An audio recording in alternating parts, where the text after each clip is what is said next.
औज़ुबिल्लाहि मिनश्शैतानिर्रजीम बिस्मिल्लाहिर्रहमानिर्रहीम। अस्सलामु अलैकुम। अल्लाह तबारक व तआला के नाम से शुरू करती हूँ जो बड़ा मेहरबान और निहायत रहम करने वाला है। एक ऐसी कौम जिस पर अल्लाह तबारक तआला ने अपना दर्दनाक अजाब नाजिल फरमाया और उस कौम के तमाम लोगों को बंदर बना दिया, और ये लोग बंदर बनने के बाद कितनी देर जिंदा रहे और फिर उनको किस कदर दर्दनाक मौत आई। जब यह लोग बंदर बन गए तो यह लोग अपने अजीज़ो अकराम को देखकर उनसे क्या कहते, और क्या आज के दौर में पाए जाने वाले बंदर उसी कौम की नस्ल में से हैं। इन तमाम तरह के सवालात के जवाबात कुरान और हदीस की रोशनी में हम आपको इस वीडियो में बताएंगे। बस आपसे गुजारिश है कि हमारा वीडियो अंत तक ज़रूर देखिए। इंसानों की बंदर बनने की शुरुआत हज़रत दाऊद अलैहिस्सलाम के दौर से हुई। इस वाक़े का ऐसा मंजर कुछ यूँ है। हज़रत दाऊद अलैहिस्सलाम और उनकी कौम समंदर के किनारे इलाना नामी गाँव में रहते थे और उनकी तादाद 70,000 के करीब थी। यह कौम बड़ी ही खुशहाल थी और अल्लाह तबारक व तआला की फरमाबरदार कौम थी। इस कौम को अल्लाह तबारक व तआला ने बेशुमार नेमतों से नवाजा था। हर तरफ सर शादाब बागात और हर तरफ हरियाली ही हरियाली थी और अल्लाह तबारक व तआला की बेपनाह करम नवाजी थी। यह लोग अपनी ज़िंदगी में बहुत खुश थे। हज़रत दाऊद अलैहिस्सलाम की कौम जो कि समंदर के किनारे रहती थी, तो अल्लाह तबारक व तआला का इन पर जो खास करम था ये कि समंदर के उस किनारे पर बेपनाह मछलियाँ आती थी जिनका यह लोग कारोबार करते थे और बहुत ही खुशहाली वाली ज़िंदगी गुजारते थे।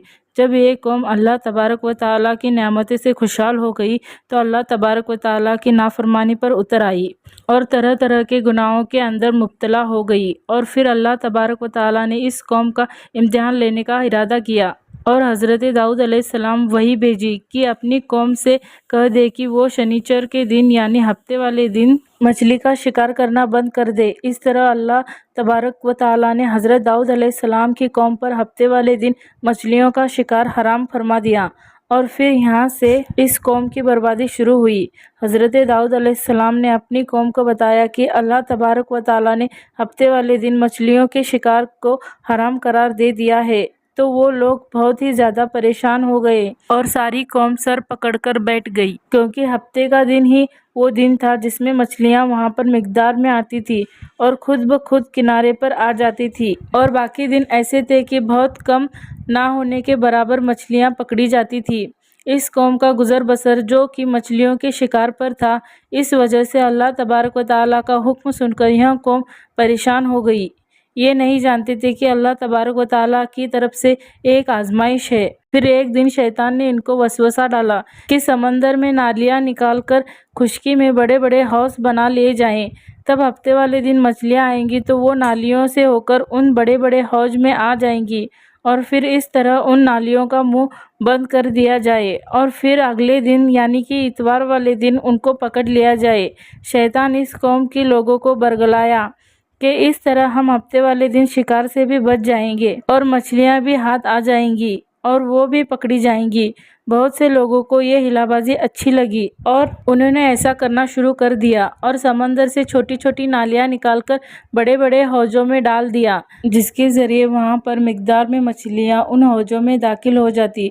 इस कौम के बदबख्त लोगों को शैतान का ये हिला बहुत पसंद आया, लेकिन इस कौम ने ये ना सोचा कि जब मछलियाँ समंदर से होकर हौजों में कैद हो गई तो फिर मछलियों का शिकार ही हो गया। इसीलिए यह शिकार भी हफ्ते वाले दिन ही करार पाया जो अल्लाह तबारक व तआला ने हराम करार दिया था। इस मौके पर यहूदियों के 3 गिरोह वहां गए। कुछ लोग ऐसे थे कि जो शिकार के इस शैतानी हिल से मना करते थे, नाराज और बेजार होकर शिकार से बाज रहे, और कुछ लोग इस काम का दिल से बुरा जानकर खामोश रहे, लेकिन उन्होंने शिकार न किया और न दूसरों को मना भी ना करते थे, बल्कि यह लोग मना करने वालों से ये कहते थे कि तुम लोग ऐसे कौम को नसीहत करते हो जिन्हें अल्लाह तबारक व तआला अनकरीब हलाल करने वाला है और उन पर अपना दर्दनाक अजाब नाजिल फरमाने वाला है। और इस कौम के कुछ लोग ऐसे थे जो सरकस और नाफरमान लोग थे, जिन्होंने अल्लाह तबारक व तआला के हुक्म के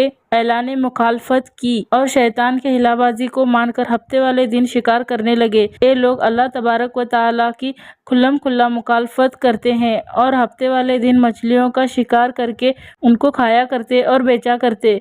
حضرت داؤد علیہ السلام کی قوم کے 1280 نافرمان افرادی تھے جو منع کرنے کے باوجود ان نالیوں کے ذریعے شکار کرتے رہے۔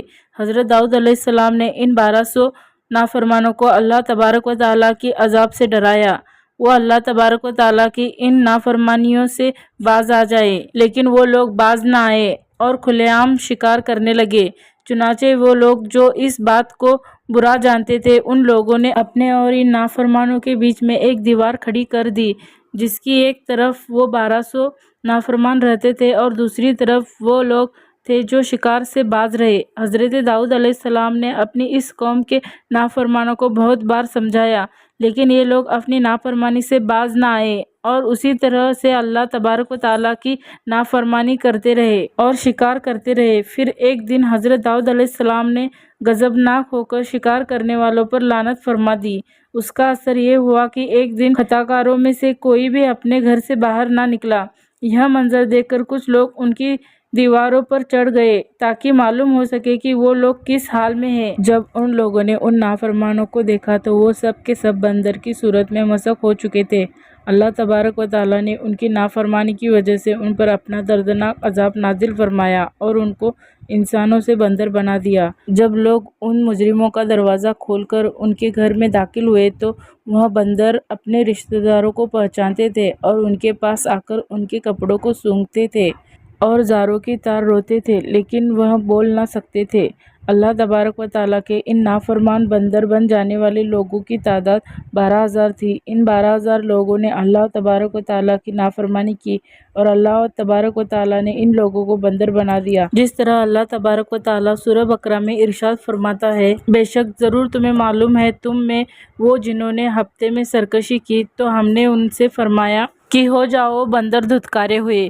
اس طرح حضرت داؤد علیہ السلام کے قوم کے 12,000 نافرمان بندر بن گئے تھے۔ یہ لوگ 3 دن تک زندہ رہے اور اس دوران یہ نہ کچھ کھا سکتے تھے اور نہ کچھ پی سکتے تھے، بلکہ یوں ہی بھوکے پیاسے سب کے سب ہلاک ہو گئے اور 3 دن کے اندر سب کے سب مارے گئے۔ اور وہ لوگ جو ان نافرمانوں کو اللہ تبارک و تعالیٰ کی اس نافرمانی سے منع کرتے تھے، اللہ تبارک و تعالیٰ نے ان کو اس عذاب سے سلامت رکھا، اور وہ لوگ جو اس شکار کو برا جان کر خاموش رہتے تھے، اللہ تبارک و تعالیٰ نے ان کو بھی اس عذاب سے سلامت رکھا۔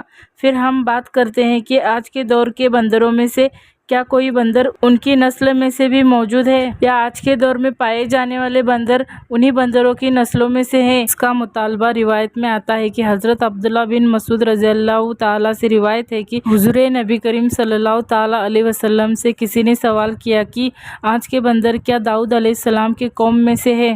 تو حضور نبی کریم صلی اللہ تعالیٰ علیہ وسلم نے ارشاد فرمایا، اللہ تبارک و تعالیٰ کسی قوم پر عذاب بھیجتا ہے یا ان کی شکلوں کو مسخ کرتا ہے تو یہ عذاب انہی پر ہوتا ہے جن پر وہ عذاب نازل ہوا تھا، اور اس کے بعد اللہ تبارک و تعالیٰ ہلاک کر دیتا ہے اور ان کی آگے نسل نہیں بڑھتی۔ اسی لیے یہ بات غلط ہے کہ کچھ لوگ یہ سوچتے ہیں کہ آج کے بندروں میں بھی حضرت داؤد علیہ السلام کی قوم کے بننے والے بندر کی نسل بھی موجود ہے۔ ایسا کچھ نہیں ہے، وہ لوگ صرف 3 دن ہی زندہ رہے اور سب کے سب ہلاک ہو گئے اور اللہ تبارک و تعالیٰ نے اس قوم کے نافرمانوں کا صفحہ ہستی سے مٹا دیا۔